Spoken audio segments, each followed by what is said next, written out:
and welcome to Be Your Own Guru. My name is Elisa Di Napoli, and today I want to talk about self-defeating attitudes and what we can do to change them.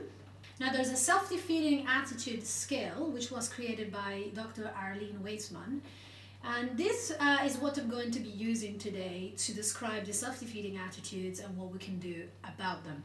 These attitudes are important because they predispose you to being emotionally vulnerable to anxiety, depression, negative states like that, and mood swings. So let's get straight into it. Okay, so the first attitude that we're going to look at is going to be about approval. First, we'll look at the self-defeating attitude around approval, and then a more positive attitude to adopt.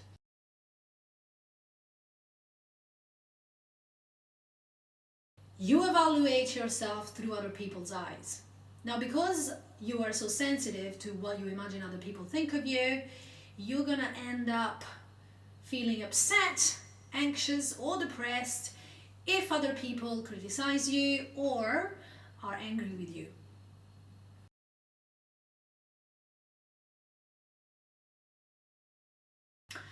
On the other hand, if you have got a positive attitude around approval, you realize that your self-worth is inherent in yourself, no matter what you may do, no matter what other people may think of you. So you are less vulnerable to being upset when other people are angry at you or criticize you or disapprove of you.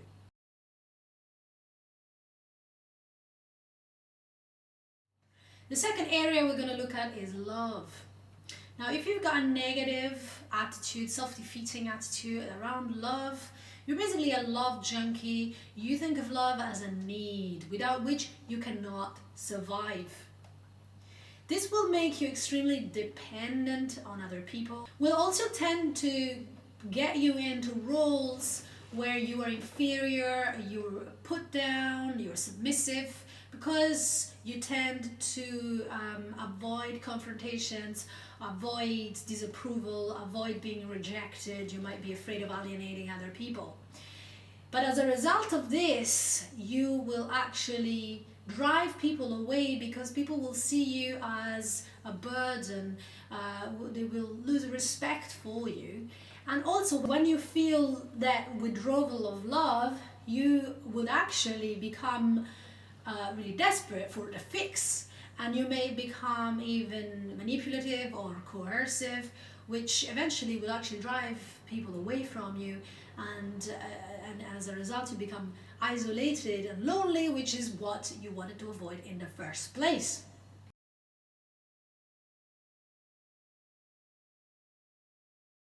Now, a positive attitude in the area of love is to see love as desirable, but not a need. Not something you need to survive. You think of love as something desirable with the right person, but you don't need it to be happy. You've got a wide range of interests, you're interested in life, and in this way you actually will be a lot more attractive to other people because you're independent, you're not needy. You have needs, but you're not needy, you're not demanding anything. And so therefore, you have got this capacity for self-love and joy for living, and that will make you more attractive to other people and more likely for you to actually find love.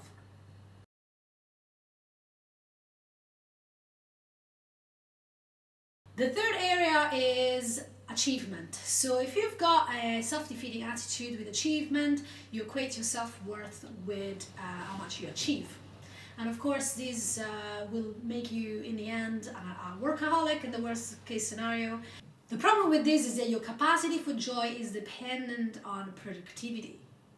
So if you cannot produce for whatever reason, maybe you're ill, maybe you go on holiday, maybe your business slumps or your sales go down, or you get fired, you're likely to have an emotional crash.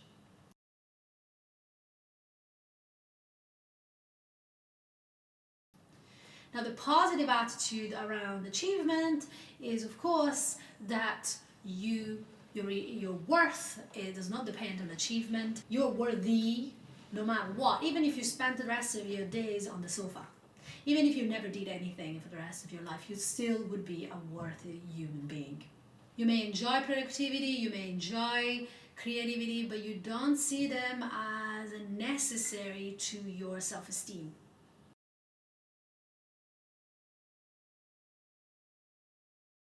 Okay, the next area is perfectionism.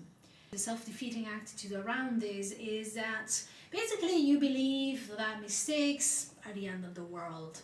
Every time you make a mistake, that means you're a failure. And even negative emotions are a disaster because you need to be perfect. You need to feel good all the time. You need to look good all the time. You need to think positive thoughts all the time. You have to achieve and you have to perform at your best all the time. So therefore, you've got this impossible standard that you can never live up to.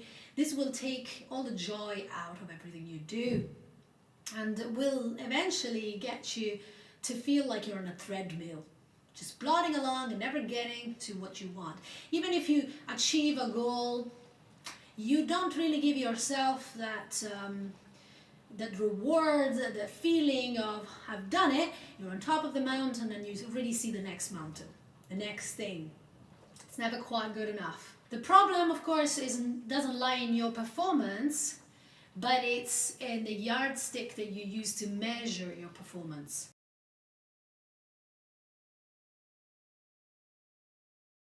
If you bring down your expectations to a more realistic level, you're bound to feel more rewarded and less frustrated, and you're going to have more joy in your life. You're setting meaningful, appropriate standards for yourself. These standards are flexible, not rigid. They depend on all sorts of factors. They're not rigid.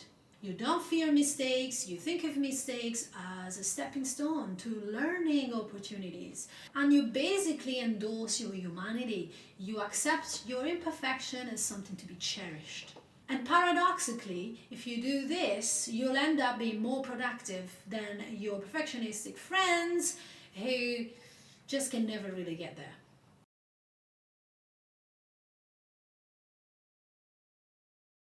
Okay, the next one is entitlement. Now, a self-defeating attitude around entitlement is when you believe that your wishes, your wants, should be met by other people, by the world. Just because of your inherent goodness or your hard work, you expect to get those rewards. The problem is that when you don't get those needs met by the world, you are going to feel either inadequate and therefore depressed, or you're going to get mad. You're going to get angry and frustrated. You might complain loudly but do nothing about it because you feel it's not your job to fix the problem, it's someone else's job.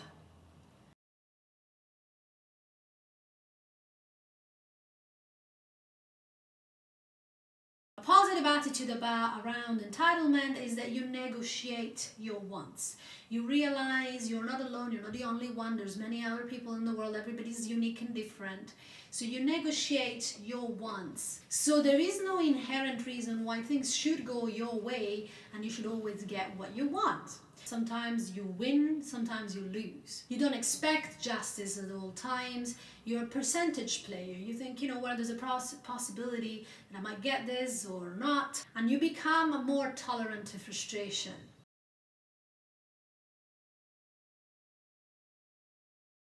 The next area I want to look at is omnipotence. So this is when, in a negative, you see yourself at the center of the universe, and everything that happens revolves around you. You tend to feel responsible for other people's actions and other people's behaviors. So you're blaming yourself for the negative attitudes of others, and you then end up with a lot of guilt and a lot of self-condemnation. A positive attitude around this is that you're not the center of the universe. You're just one of many people, and you're not responsible for other people's behaviors. So you're only responsible for yourself. Now, the thing about this is that this doesn't isolate you as you may think it would. In fact, it makes you more likely to have people supporting you because you're not trying to control them. You're not trying to demand anything of people, and therefore people tend to respond by giving you more influence. Now, the last area I want to look at is the area of autonomy. Now, what this means is, in the negative, You believe that your happiness is dependent on external factors. So it's all about what happens to you. Your potential for joy and self-esteem comes from the outside. The problem with this, of course, is that it puts you at a disadvantage because things from the outside are not in your control.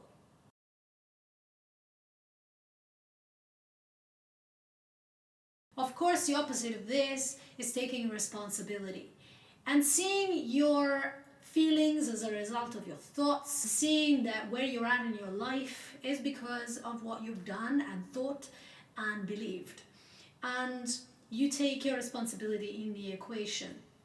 So really, it is up to me, it is up to all of us to recognize the role that we play, that it's our attitudes, our beliefs that shape how we feel. Now, as you examine these attitudes in yourself, the questions to ask next are, is this attitude serving me? Is this attitude actually helpful to me? Is it to my advantage to maintain this particular belief? Is this belief actually true and valid? What specific step can I take next to let go of this self-defeating attitude and welcome a more positive, helpful one?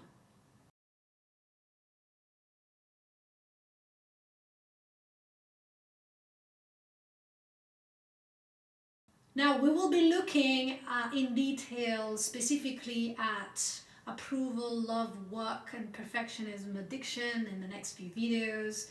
I'll also have a hypnotic audio that will help you to adopt a more positive attitude in these areas, but then we'll look specifically at the different areas. So if you like this video, if you had moments where you went haha, please do press like, do let me know, leave a comment, ask a question. I'm always here to listen and hopefully help answer some of these questions. So thank you for listening and see you next time.